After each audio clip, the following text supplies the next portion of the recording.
Do you know what I've learned over the last few years? That if you're an arsonist, a Liberal politician is your very best friend. Because you've got two people charged with this arson in Ottawa. Neither one of them are related in any way to the convoy. And yet, their best defense attorney is Catherine McKinney, who is testifying at the public order emergency inquiry that she still believes, despite all evidence, and the police having enough evidence to charge them, that this is convoy related. And if you roll back the clock a few years, this is something that Catherine McKenna used to do all the time.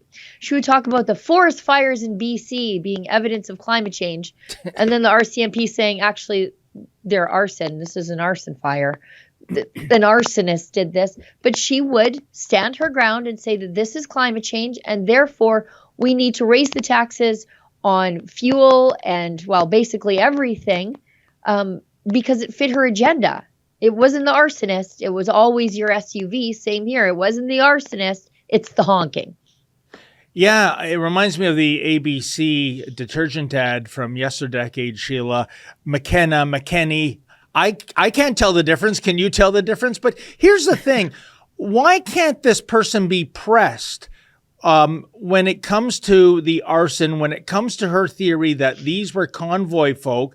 She says, I don't accept that. Well, isn't the obvious line of questioning, well, what evidence do you have?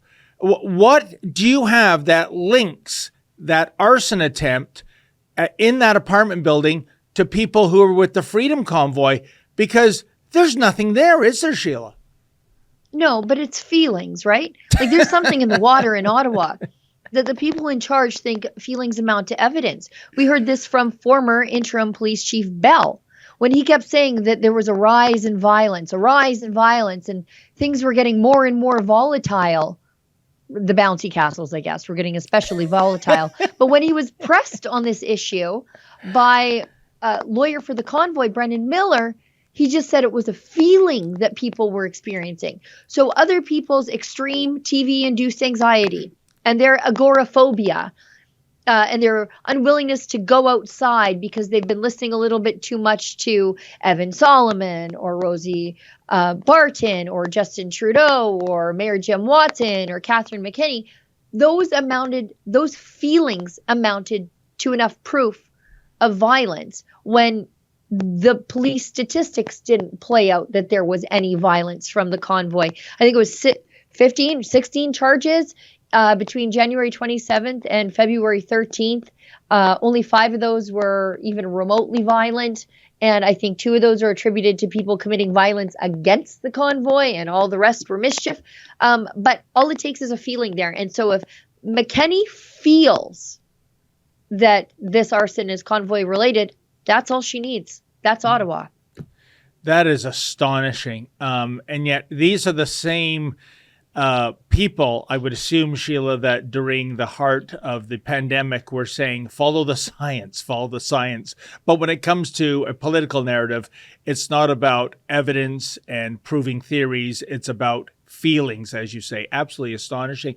Sheila, we're several days into the inquiry. I know you've been watching this very closely, and thank goodness for that, because if you depend on the mainstream media for your information, boy, are you ever going to get gypped, shall we say. But tell me, Sheila, what, aside from the debunking of the arson attempt, what has been your biggest takeaway thus far? Oh, a couple of things. For example, municipal elections really do matter.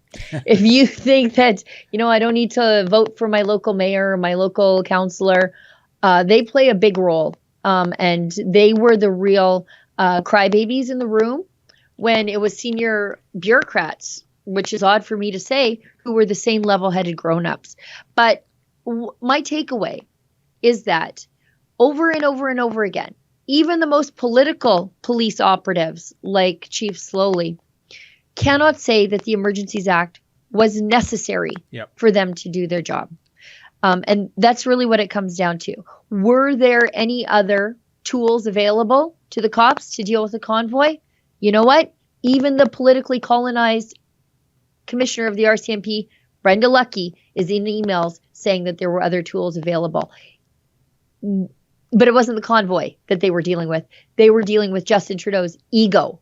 And that was the real act of war that the truckers committed.